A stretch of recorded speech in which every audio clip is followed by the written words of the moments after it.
তো আজকের সরঞ্জাম দেখছেন, তো সেই সরঞ্জাম দিয়ে আজকে আমি বানাবো হচ্ছে চাউমিন। হ্যাঁ, তো প্রথমেই আমি দিচ্ছি একটু কেটে রাখা বাঁধাকপি দিচ্ছি, যেটা আমরা নর্মালি যে বাঁধাকপিটা রোজই ব্যবহার করে থাকি বাড়িতে, সেই বাঁধাকপিটা দিয়েছি। পেঁয়াজ দিয়েছি,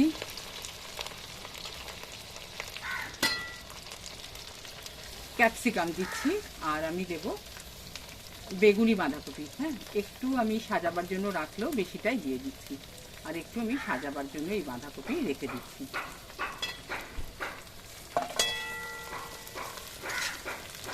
আর আমি ডিম ভেজে রেখেছি। চাউমিনটাও দেখুন, আমি আপনাদের দেখাচ্ছি। চাউমিনটা আমি খুব ঝুরঝুরে মতন হয়েছে, দেখুন কত সুন্দর, আটকে যায়নি। আমি তেল আর নুন দিয়ে জলটা ফুটিয়ে নিয়ে চাউমিনটা করেছি। আর সঙ্গে দেবো একটু মটরশুঁটি। এই যে মটরশুঁটি সারানো আছে, আমি একটু মটরশুঁটি দেবো। হলুদ আমি ব্যবহার করবো না রান্নায়, আমি একটু নুন দেবো।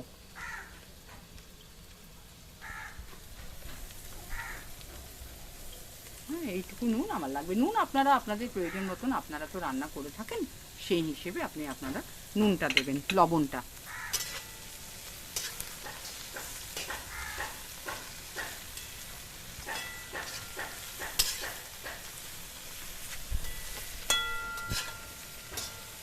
আমি এই বেগুনি বাঁধাকপি বা রেড বাঁধাকপি আপনারা যাই বলে থাকেন, সেটা আমি দিয়েছি। খেতেও খুব সুন্দর স্বাদ, আর খুব ভালো লাগে।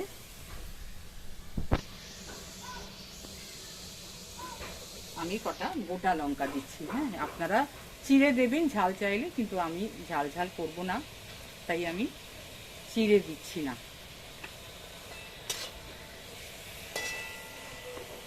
আর খুব সরু করে কাটা আছে, এক্ষুনি কিন্তু সবটা নরম হয়ে যাবে। আর ওপর থেকে আমি ধনে পাতা দেবো, এবং এই সসগুলো ব্যবহার করে থাকবো, চিলি সস, ভিনিগার এবং একটু টমেটো সস দেবো। আর আমি হোয়াইট অয়েল দিয়েছি একটু। যে কোনো চাউমিন মশলা আপনি দেবেন, তাহলে একটু স্বাদটা ভালো লাগবে। গোলমরিচগুলো দিতে পারেন, কিন্তু এই মুহূর্তে আমি গোলমরিচগুলো দিচ্ছি না।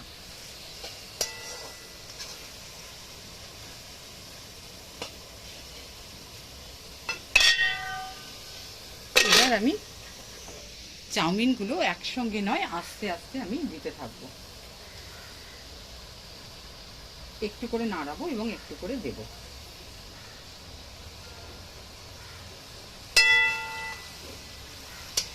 আর পাত্রটা আপনারা কোনো বড় তাওয়াতে করতে পারেন, কিন্তু নাড়াবার জন্য আপনার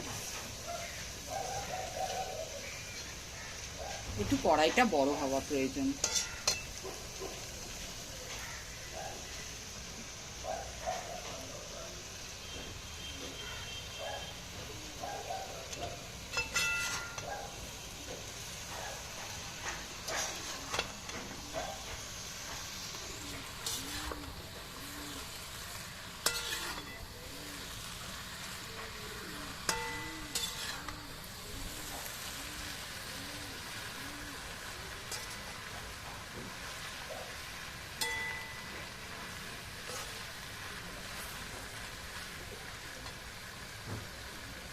আপনারা তো মানে মাঝে মাঝেই আমরা বাড়িতে চাউমিন খাই এবং দোকানেও খেয়ে থাকি।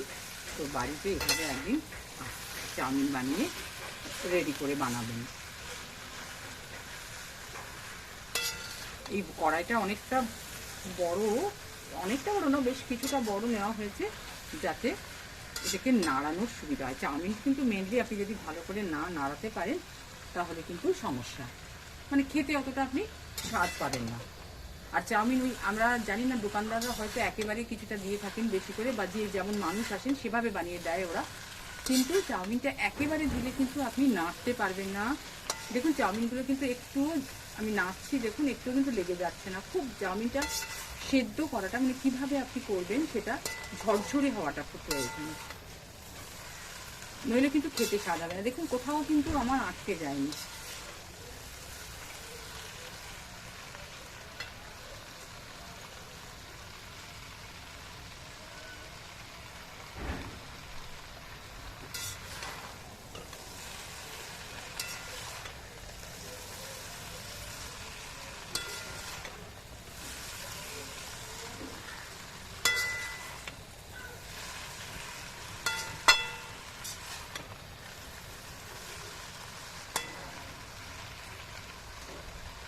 দোলে তো আপনারা সামনেই দোল, আপনারা অনেক রকম রান্নাবান্না করবেন। তো সেই দোলের আগের মুহূর্তে আমি আপনাদের কাছে ভিডিও নিয়ে এসেছি যে দোল খেলার আগে বা পরে আপনারা এইভাবে চাউমিনও বানিয়ে খেতে পারেন বাড়িতেই। দোকানের খাবার আনলেন কিনলেন, কিন্তু তাহলেও বাড়িতে বানিয়ে এভাবে চাউমিন খেতে পারেন।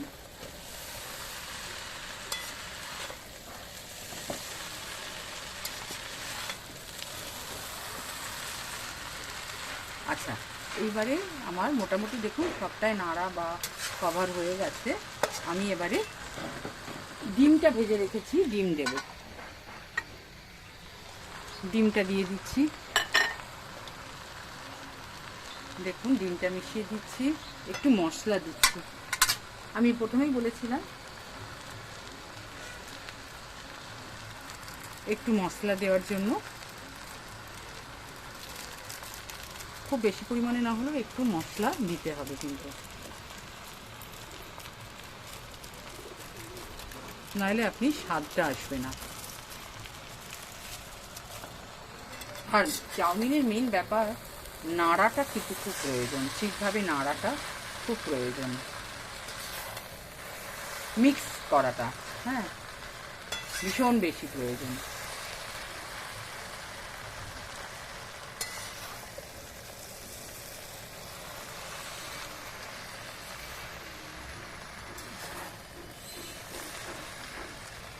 আর মশলা আপনারা আরও বেশি পরিমাণে দিতে পারেন, আমি অত বেশি পরিমাণে দিইনি, যেটুকু মনে করেছি দিয়েছি, মানে আমাদের যেটুকু প্রয়োজন। সব কিছুই আমি খুব কম দিচ্ছি।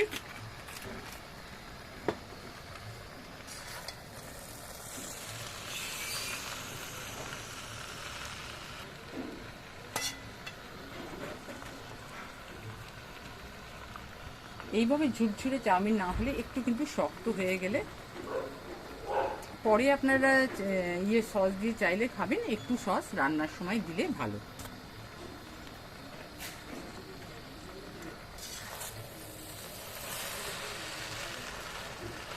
হ্যাঁ, আর একটু ভিনিগার আর গার্নিশিং একটু ধনেপাতা দিয়ে দেবো। তো মোটামুটি আমার রান্না হয়ে গেছে,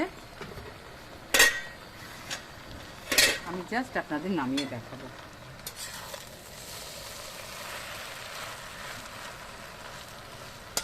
একটু আমি জাস্ট আপনাকে এখানে সাজিয়ে আপনাদের দেখাচ্ছি।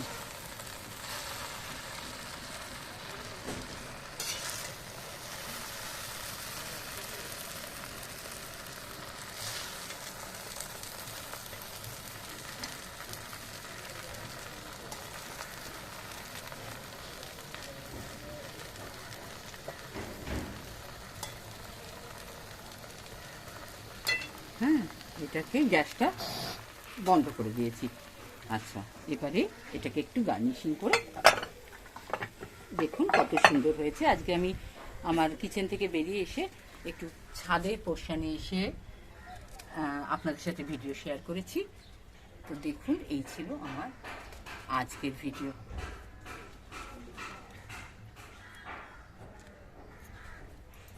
ভালো লাগলে আপনারা লাইক করবেন, কমেন্ট করবেন, শেয়ার করবেন।